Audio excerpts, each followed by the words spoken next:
The FNAF lore is really long and complex, and while I think I and a lot of people have a pretty good understanding of it, we don't know everything obviously, but there are some ideas that we know absolutely were never and are not canon. However, some of these ideas honestly may have worked better than the actual canon story. I'm not overly critical of the FNAF lore, and unlike a lot of people, I don't really have anything in particular that I genuinely dislike about the lore. However, while I don't dislike anything about the lore, there are things that I personally think would be a bit cooler if certain things would have changed. Now, there's not really a whole lot that I would change, but there are a few things that I just wanted to share with you guys. Obviously, you guys don't have to share my opinions, this is just purely for entertainment purposes, and I encourage you guys to leave your thoughts in the comments about whether or not you like my changes and what changes you guys would make. And without further ado, let's talk about how I would change the Five Nights at Freddy's lore.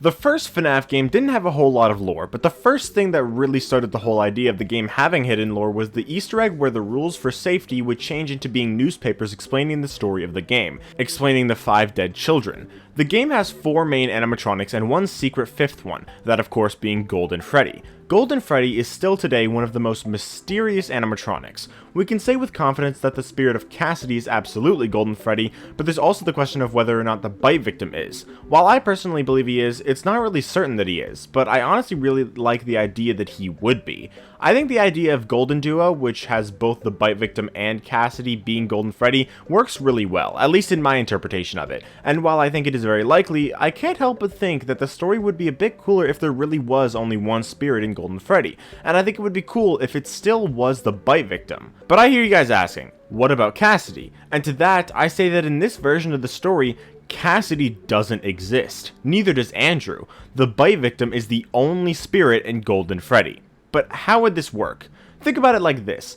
Golden Freddy was a secret character in FNAF 1. He was the odd one out. Imagine how interesting it would have been if there weren't 5 missing kids, one for each animatronic, but instead 4, possessing only Freddy, Bonnie, Chica, and Foxy, and having Golden Freddy actually be the odd one out here too, not possessed by one of the missing kids, leading people to speculate who Golden Freddy is until FNAF 4 would end up releasing and showing us that the bite victim died at the hands of Fredbear, a version of Golden Freddy, and showing that the bite victim was the one that possessed Golden Freddy. It would keep the character arcs of the bite victim and Michael the same, while also adding an element of mystery that would haunt us for the first 3 FNAF games and then answering it in FNAF 4.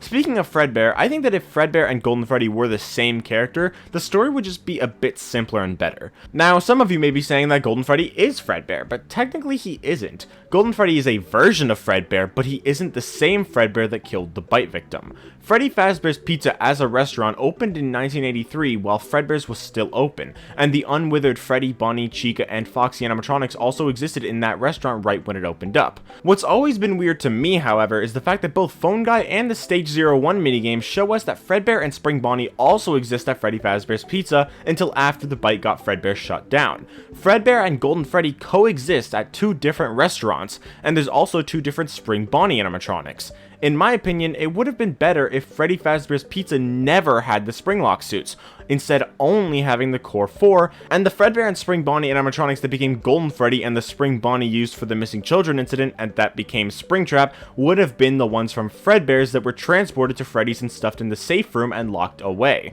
Hell, it would also make way more sense for the bite victim to possess Golden Freddy. In a theory from a while ago, I discussed how the bite victim's attempt at setting up Happiest Day is what got him trapped in the Golden Freddy animatronic.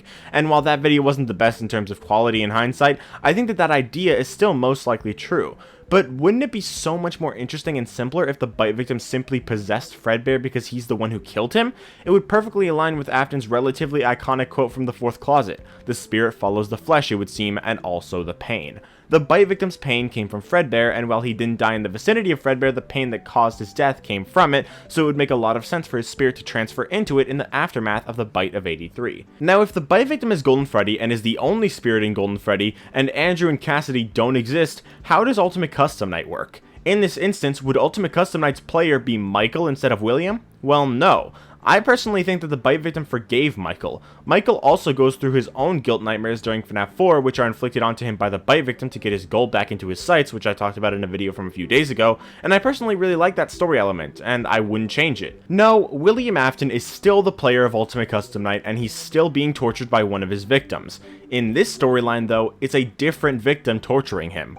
Throughout the series, while her main goal has always been protecting the missing kids, the puppet, Charlotte, has always antagonized William Afton in games like Save Them from FNAF 2, where the puppet seems to have enlisted the help of Freddy to stop Purple Guy rather than help the kids he just killed. And while she is a very different version of the character, the novel trilogy shows Charlie as the main protagonist with William Afton as the main antagonist.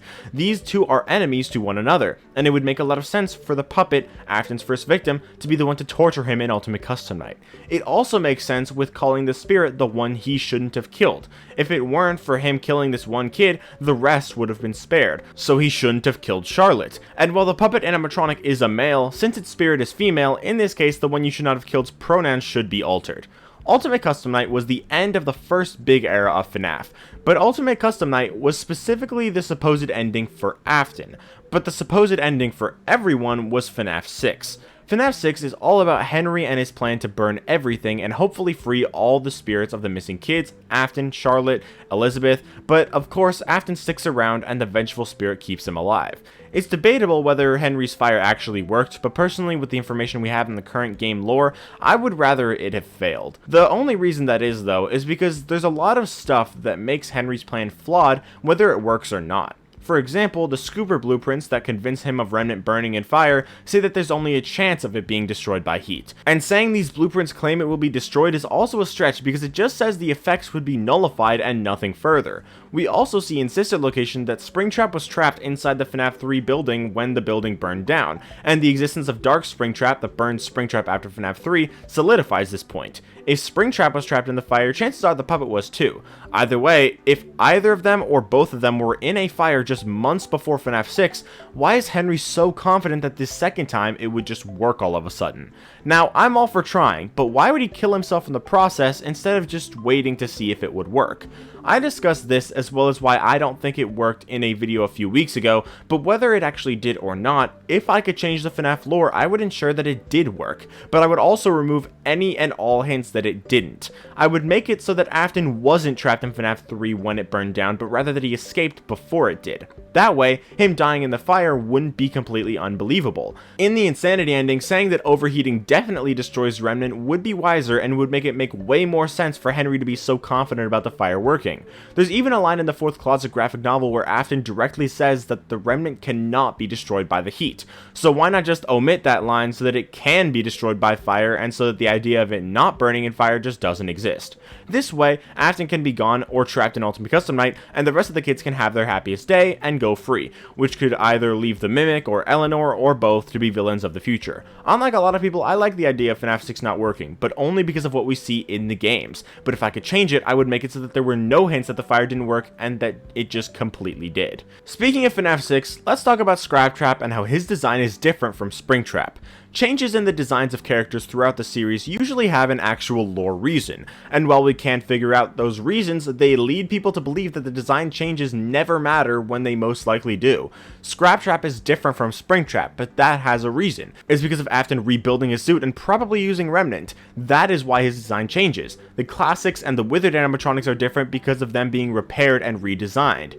The other scrap animatronics rebuilt themselves like Scraptrap did. These differences in the designs have lore reasons which we know, but they make people think that design differences can just be written off. And what's problematic about that is that even if something is completely different with basically nothing even remotely similar, people say that they're the same character. And what's even more problematic is that while I don't think they are, it's understandable to think that they are. Of course, in this case, I'm referring to the Mimic, which looks absolutely nothing like Burntrap except one of his hands being similar, and that's all. But a lot of people are saying that they're the same character. Now, I don't think that they're the same character personally, but the thing is that they could be because redesigns sometimes just happen for no reason. So if the Mimic and Burntrap are the same character, then it's a redesign that is very confusing because they're barely similar at all. But if they're not the same character, then people are being misled by the fact that there are loreless redesigns that really shouldn't exist because they just confuse people, like the ruined animatronics and Candy Cadet. If it were up to me, design changes and remodeled characters either wouldn't exist and the same models would be used as bases, or the explanations for the redesign would be much easier to figure out, and just laid out for people to understand that when characters look different, we can know that they are different characters. And if there's no lore explanation for the redesign, then there shouldn't be a redesign. But those are all the things that I would change in the lore of FNAF. As I said, there's not a whole lot, but there's enough that I thought this video was worth making. Let me know in the comments if and what you would change in the story of FNAF, and I hope you all enjoyed, and if you did, make sure to leave a like and subscribe if you want to. Did you agree with or enjoy my personal changes? Let me know, and I'll see you all in the next video. Bye guys!